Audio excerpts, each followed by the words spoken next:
In creating this list, I learned something very interesting about my own Star Wars fandom.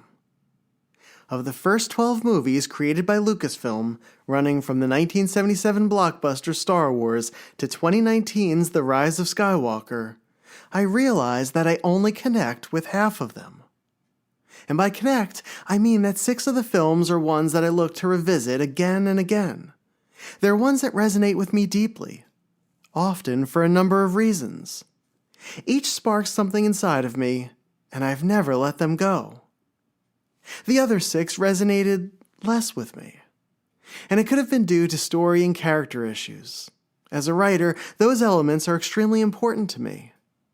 The ideas could have been great, but the execution of each could have been flawed, forever marring the viewing experience for me. Or they simply weren't my type of story, again, for a number of reasons. But I'm glad to know they continue to rank in the top half of other Star Wars fans' lists.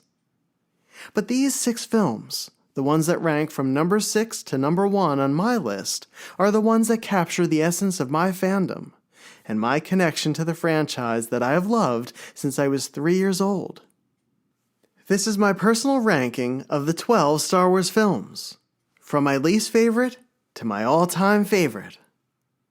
This is part 3 of the ranking series, and a look at the next 3 Star Wars movies on my list, from number 6 to number 4.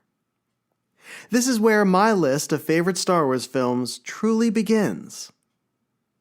And this is Star Wars, Prototypes and Production.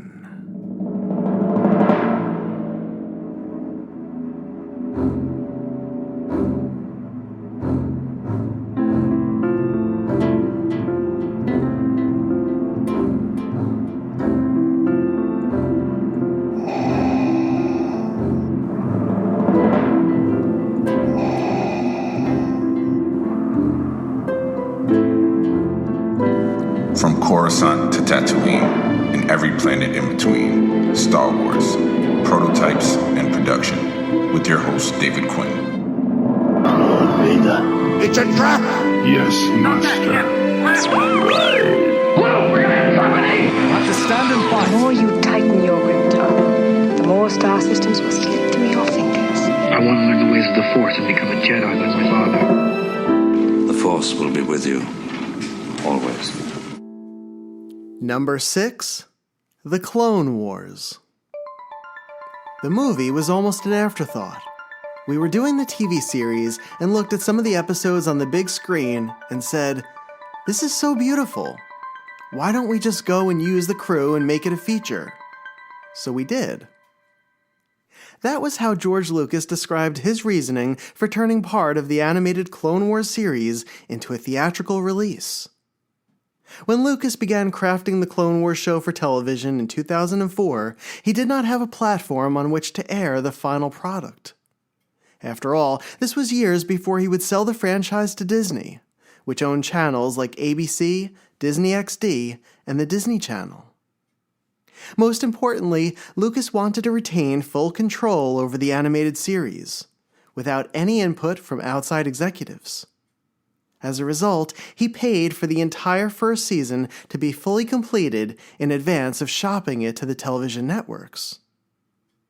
To create the Clone Wars series, Lucas employed computer-generated imagery as opposed to the traditional animation standard of hand-drawn images against a 2D backdrop.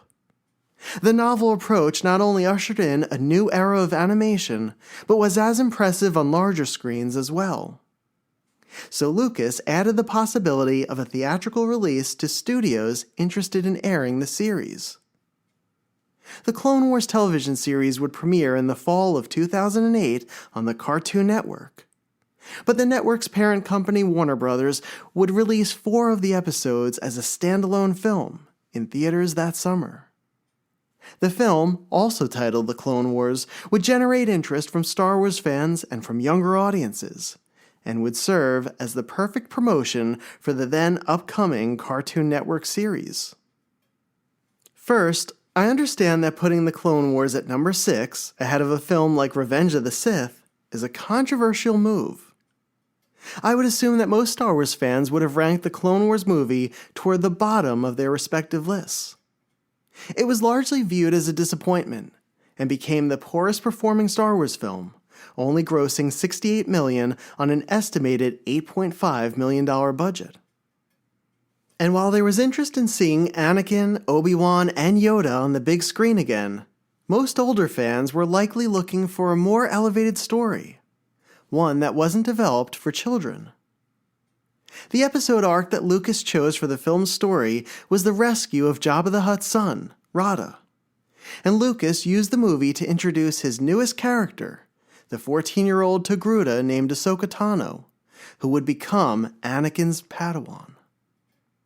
It took years for the fan base to warm to Ahsoka, and I can understand why fans initially would be turned off to a snippy teen female sidekick invading the prequel-era story. But good content, with well-developed characters and satisfying story arcs, will find its audience, even if it takes a little time. Between 2005 and 2011, I took a break from Star Wars. I was aware of the Clone Wars series through my cousin, but never watched it when it aired on television. I figured it was a children's show, and after the disappointment of the prequels, I had no interest in consuming it. In 2016, after the excitement of seeing The Force Awakens, and while waiting for Rogue One to arrive, I was hungry for more Star Wars content. The Clone Wars series was still on Netflix at the time, and desperate for another Star Wars story, I decided to give it a try. By the end of the first episode, as Yoda gave a stirring speech to his fellow clone troopers, I was hooked. The show captured a little bit of the magic that originally drew me to the franchise as a child, and it gave the characters space and time to develop, and to resonate with viewers. And that began my love for the Clone Wars, which has now lasted for a decade. I think if I had watched the movie in theaters in 2008, I would have been disappointed with it as well, especially if I had gone in with any specific expectations of what I thought the story or the tone would or should be. Or maybe I would have enjoyed it for what it was, and it would have resonated with me like that first episode did 8 years after it premiered. Also, by 2016, Ahsoka was a more accepted and beloved part of the Star Wars universe. Lucas and Dave Filoni gave her character a full arc over the course of 6 seasons at the time, and continued her story in the next animated series, Star Wars Rebels. So when I watched the first season of The Clone Wars for the first time, I viewed the movie as what it originally was, a 4-episode arc, and inserted it right after the first episode or two, where it was intended to sit among the other episodes. And I think seeing it on the small screen helped to lessen what may have upset those who experienced it first in theaters. Like The Phantom Menace, some of the dialogue in the script was angled more toward children. But I thought the plot and the stakes, as well as the character development in the film, were strong enough to captivate an adult audience as well. In addition to Ahsoka, Captain Rex is one of my favorite characters within the Star Wars universe, and the film was a great introduction. And to see villains like Count Dooku and Asajj Ventress, who made their debut in Attack of the Clones and the 2003 hand-drawn Clone Wars cartoon, really electrified this animated film and teased the potential of the television series. Pairing Ahsoka with Anakin did something the prequels never did. It made Anakin more likable and more of a sympathetic character. In the animated film, we see him essentially as an older brother, a protector, a teacher, and as someone who is both warm and who has a huge heart. And we see Obi-Wan act as an older brother to Anakin in the movie and in the 7-season series, which makes the line, "You were my brother, Anakin," from Revenge of the Sith, even more real and even more heartbreaking. So it's hard for me to judge The Clone Wars merely as a film, simply because of the way that I found it and watched it with the series back in 2016. But I loved the art direction, the stylized design of the characters, Henry Gilroy's writing, the new life Dave Filoni pumped into the franchise, Kevin Kiner's music scores, The development that takes place within these well-crafted heroes, villains, droids, and creatures, and the creativity that became Lucas's trademark on the Star Wars universe.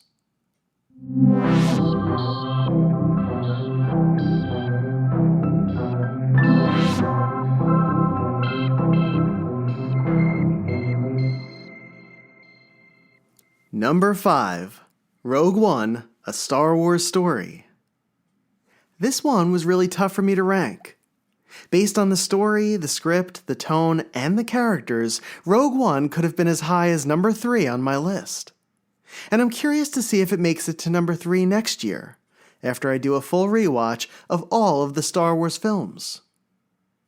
It is certainly one of the most consistent films in the Star Wars collection. And by that, I mean that once you step into the world of Rogue One, there is very little, if anything, that takes you out of the experience, or makes you aware that you're watching a film. It is immersive and powerful. Rogue One blends tension, high stakes, and humor together in an organic way, where you don't feel like you're watching a Hollywood script play out. Instead, you're traveling with living, breathing characters as they travel to places like Jeddah and Scarif during a life-or-death mission that would change the galaxy forever. And Rogue One contains a key attribute that has made the Star Wars fandom so strong for almost 50 years. And that's the rewatchability factor. You can watch Rogue One 50 times, and it remains intense and captivating.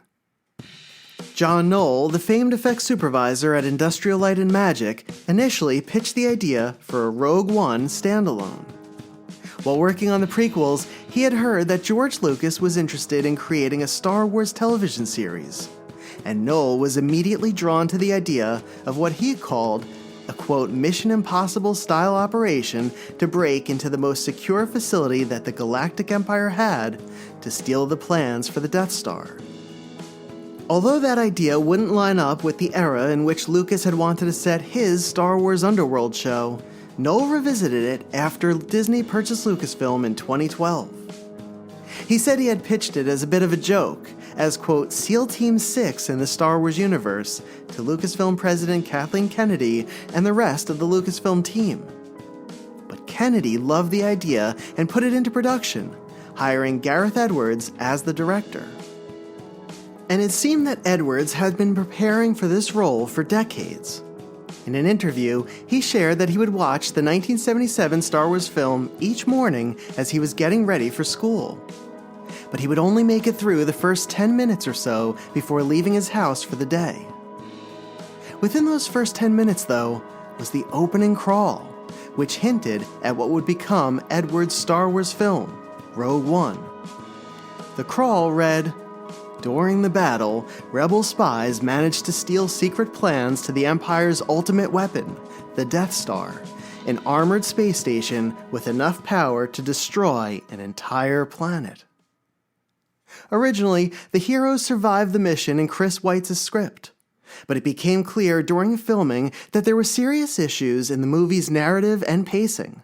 So Lucasfilm brought in Academy Award-winning screenwriter Tony Gilroy to rework the script with Edwards. The first and biggest change Gilroy made was with the ending. He felt that for the mission and the movie to have true stakes, the main characters had to die. Their sacrifice would give a weight and resonance to Rogue One, and would impact the original trilogy in the process. Gilroy described the film as being a mess when he arrived, and he said he brought a purity of perspective and intent, a clarity to a film as well as to a group that was overwhelmed by trying to make the first live-action standalone Star Wars movie. 7 years after Rogue One premiered in theaters, Gilroy brought Cassian Andor to the small screen. Andor, the 2-season streaming series, served as a prequel to Rogue One and explained how Cassian joined the rebellion and ultimately accepted his role as part of the group that recovered the Death Star plans. And Andor did for Rogue One what the Clone Wars animated series did for the prequels. It further fleshed out the characters and their arcs over 20 hours, expanding the era of that Star Wars story in ways that were masterfully written, acted, and produced. and as a result, Andor helped Rogue One to shine even brighter and to connect more deeply with audiences in the decades since its release. There's a video clip that came out around the time that fans were able to watch Rogue One at home, and it captures the emotional experience of seeing Rogue One for the first time, in the best possible way. And it's one that I revisit whenever it comes up in my feed. The story behind it is that a young woman named Brinley, who is a Mormon and a huge Star Wars fan, was away on a mission and missed seeing Rogue One in theaters. When she returned home from her mission, her friends got together and watched Rogue One with her, filming her reaction to the ending. And her reaction runs the gamut of feelings a Star Wars fan would have watching the standalone. Brinley shed tears as Cassian and Jyn perished on Scarif, and then clutched her face and shouted as Darth Vader appeared on the Rebels' ship in the next sequence, watching the carnage with her mouth agape. She is literally on the edge of her seat, reacting to every second of what she is seeing on film, unaware that she is being filmed. As the ship with the Death Star plans pulls away, leaving Vader behind, the realization that this is the Tantive 4, the ship from the opening of the original Star Wars film, hits Brinley and she jumps up, motioning to her friends as a new stream of tears floods her eyes. She lets out another scream, holding a pillow over her head as the camera travels through the inside of the ship, with its pristine white walls and hallways crowded with rebel troopers. And Brinley loses it at the climactic reveal of Princess Leia, clutching her head in total shock and amazement at what was a thrilling and incredible finale. It is a moving, honest, and magical reaction to a masterpiece of a Star Wars movie. And every time I see it, I long to be back in the theater again, seeing Rogue One for the very first time.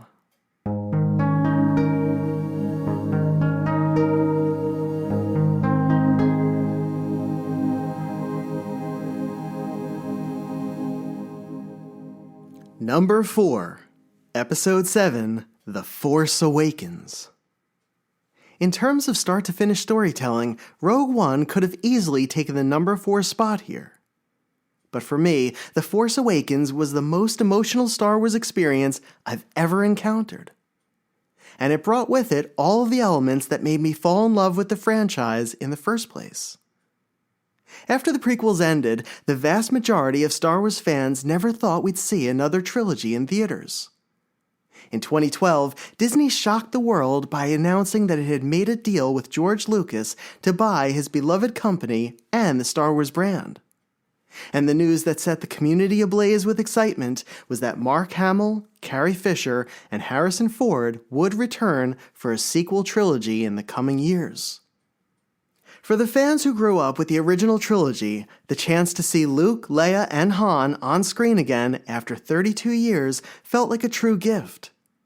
It was the opening of a door that led directly to childhood, giving us one more chance to revisit the playground Lucas created with the original cast of heroes. Those years leading up to The Force Awakens were magical. Each day was another step closer to Star Wars' long-awaited return, to a trilogy becoming a reality. J.J. Abrams, a die-hard Star Wars fan and an in-demand director at the time, was given the honor of telling the first theatrical story under the Disney brand.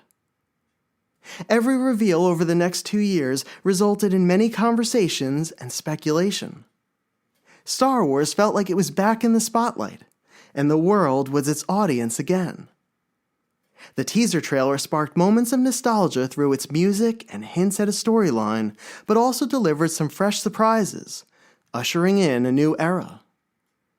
The upcoming movie also ignited a nostalgia for the Kenner and Hasbro action figures among those who owned them as children.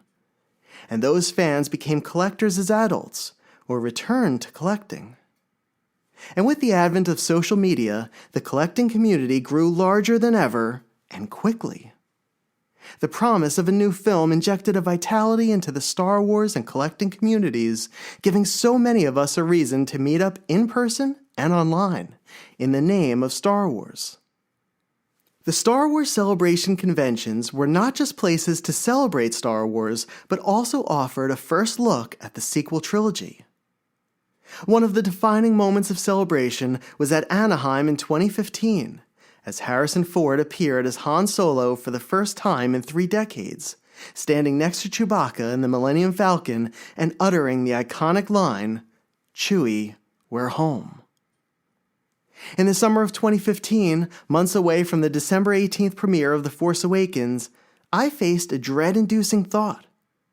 What if the film is really bad? Would it crush my love for the franchise like the prequels did? Would it dampen the momentum within this rapidly growing community? As I mentioned in the previous episode, I was working for a media company at the time, and one of my friends worked for a brand that had to review films in advance, as he had to clear advertisements for them to air on a children's network. He confided in me that he was flying out to California to head to Abrams' Bad Robot Studios to view a movie that would greatly interest me. That's all he would say or could say at the time, but at least I knew I'd be able to get some sort of gauge from him ahead of the premiere. A few weeks later, we met up on our floor's pantry. Over cups of tea and coffee, we caught up on life for a few minutes, and he told me he had just returned from seeing the film. I nervously asked him what he thought of it. He knew I wasn't looking for spoilers, just to know whether it was what we had hoped it would be. He told me it wasn't good, and that it was disappointing. I could only stare at him as he said it, my heart sinking. He waited a beat, then looked at me again with a smile, and said he was joking, that it was incredible. The two of us hugged and jumped up and down like we were kids again. I breathed a sigh of relief, one that would carry me through the rest of the summer and into the fall of 2015. The final trailer aired that October during a Monday night football game. I had the strangest and most surprising reaction to seeing it. I watched it with my family, and as soon as it ended and the Star Wars logo graced the screen, I broke down, sobbing uncontrollably. I'm embarrassed to say this, but I think it happened because up to that point, it didn't seem real to me. The fact that I was able to purchase tickets that evening and to see that trailer finally made the movie a reality. Star Wars, miraculously, had returned. I saw The Force Awakens 7 times in the theater after it arrived on December 18th. My cousin and I skipped the Thursday night premiere in order to see it first thing Friday morning, with 11 or 12 friends and relatives. My friend Jamar, whose voice you hear during the podcast's opening theme, saw it with us, and it was his first time ever seeing a Star Wars film. The viewing was an emotional experience for me. I loved Finn and Rey immediately, and felt the weight of what they had to endure in their story. Each time a beloved character would make their return on screen, R2, C-3PO, Han, Leia, Chewbacca, the audience would thunderously applaud and would cheer like we were at a sports event. The showing was electric and interactive in its deep fandom.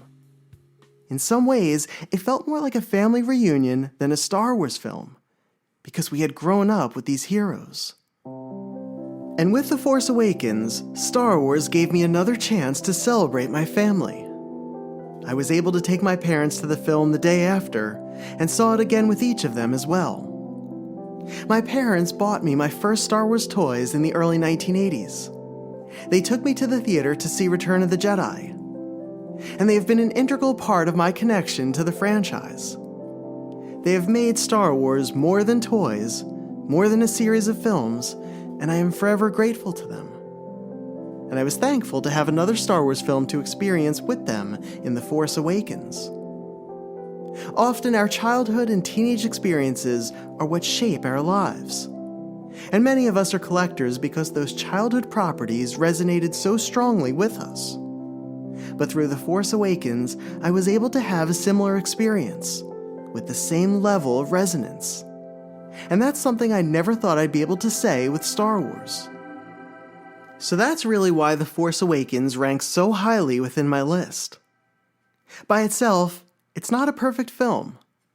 The pacing and sharpness of the first 40 minutes is pretty perfect, and by the time Finn and Rey pilot the Millennium Falcon and launch themselves off Jakku, you know you're witnessing something special. The rest of the movie is good, but has some pacing issues. although it also contains some tremendous scenes. The death of Han Solo at the hand of his son is an intense one, and the lightsaber duel in the snow is cinematic and a masterful way to show one character's awakening in the Force. But it was the last few minutes of the film that stirred the hearts of a generation. After joining the Resistance on a search for the legendary Luke Skywalker, Rey finally comes face to face with the Jedi Master on the island of Ahch-To. She stands in front of him, offering him his lightsaber, as he stares back at her, saying nothing. After John Williams' masterful crescendo, the film cuts to the credits, and we are left with a fascinating cliffhanger and a wonderful reintroduction to one of the greatest franchises in the galaxy. After the movie premiered, comedian Chris Rock praised the film and said it should win a special Academy Award for the greatest ending of all time. And that's really how it felt to be a Star Wars fan in the winter of 2015. That final scene alone was worth the price of admission, again and again. There are some fans and critics who complain that The Force Awakens felt like too much of a retread, that it was trying too hard to mirror A New Hope. But I think it was more of J.J. Abrams and Lawrence Kasdan trying to capture the essence of what made the original trilogy so exciting. Early on in their crafting process, the two writers set a goal for themselves. They wanted to make each scene thrilling, even if it was more serious or a dialogue-heavy moment. At the same time, they were working within a very challenging mission. Together, they were not only responsible for writing the first Star Wars film not led by George Lucas, but were setting the tone and the stage for an all-new trilogy, as well as reigniting the entirety of the Star Wars franchise under new ownership. They had to reintroduce the franchise to generations of fans craving a tonal familiarity, yet they had to deliver a fresh take to a younger audience with characters like Rey, Finn, Poe, BB-8, and Kylo Ren. I give Abrams credit for not trying to modernize the storytelling, or removing the essence of what made Star Wars so appealing for generations of fans. He could have incorporated elements and tropes seen in films during that 2015 era of filmmaking, and it would have likely caused a backlash as well as immediately dating The Force Awakens. Instead, he and the Lucasfilm team leaned into what worked with the original trilogy. A memorable score, likable funny characters, a constant sense of wonder within adventure, and employing practical effects within a lived-in environment. And Star Wars was fun again. For the next 2 years, Star Wars remained in the spotlight. Rey, Finn, and Kylo Ren became household names, and audiences genuinely cared about how the next 2 chapters would play out. It was an exciting time to be a fan, and that excitement went far beyond the movie.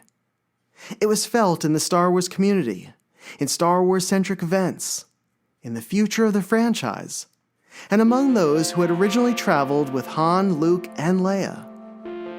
I will always look back on that time period fondly, and I will never forget what it felt like to be a fan during the era of The Force Awakens.